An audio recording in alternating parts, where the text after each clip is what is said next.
Welcome back. And King Charles has thanked the late Queen for her decades of service and duty in his first speech as monarch. The heartfelt speech viewed by millions across the UK and, of course, around the world. To unpack it all, we're joined by royal commentator Camilla Toomey in London. Camilla, it's been a big day over there for you.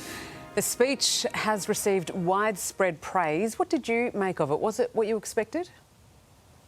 It was actually more emotional than I expected. It was probably the most personal speech that a reigning monarch has ever given. Really heartfelt. I thought it set exactly the right tone. At the end of the day, he is leading a nation in mourning, but also his own family and coming to terms with his own grief. And I think he reflected that really earnestly and honestly.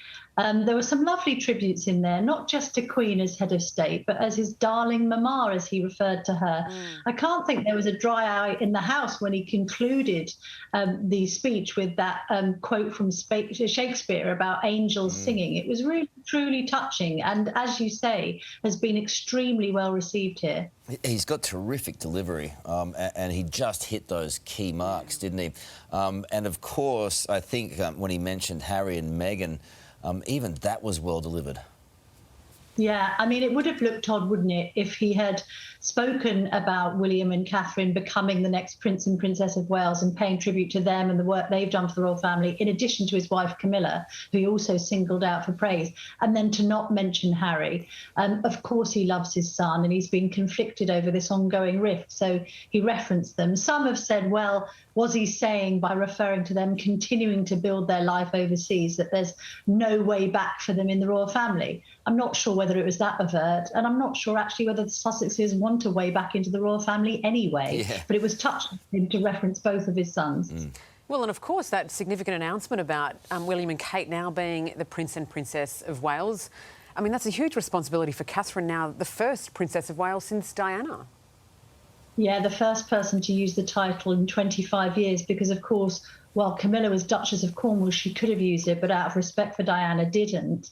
I mean, let's not underestimate the role the Cambridges are going to play now. They're going to be absolutely pivotal. It was only on Wednesday that we saw them taking their children to school, and we know that the whole family has been front and centre of the monarchy. They were very prominent at the Platinum Jubilee because they are the future.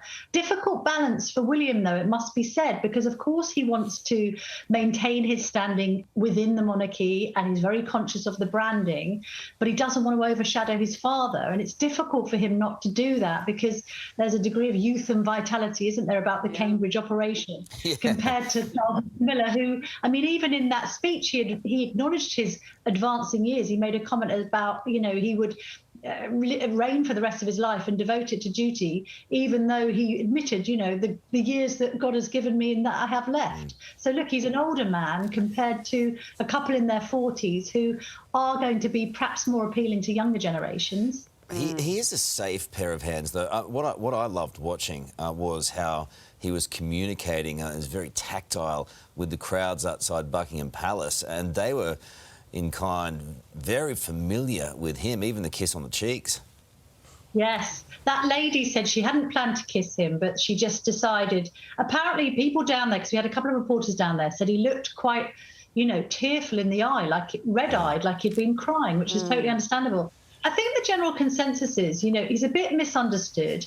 A few decades ago, people thought he was wacky because of his views about organic farming and talking to his plants and all the rest of it. But the general consensus among those who have met him is that he is a thoroughly decent bloke, a kind-hearted man that sometimes wears his heart on his sleeve, as he has done in that speech.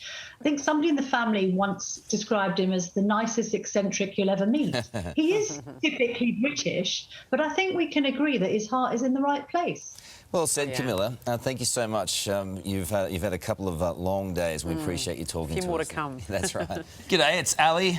And Karl. Thanks for watching the Today YouTube channel. Subscribe now for brand new videos every day and exclusive bonus clips. Ali, say please. Please? Why? Please? I don't know.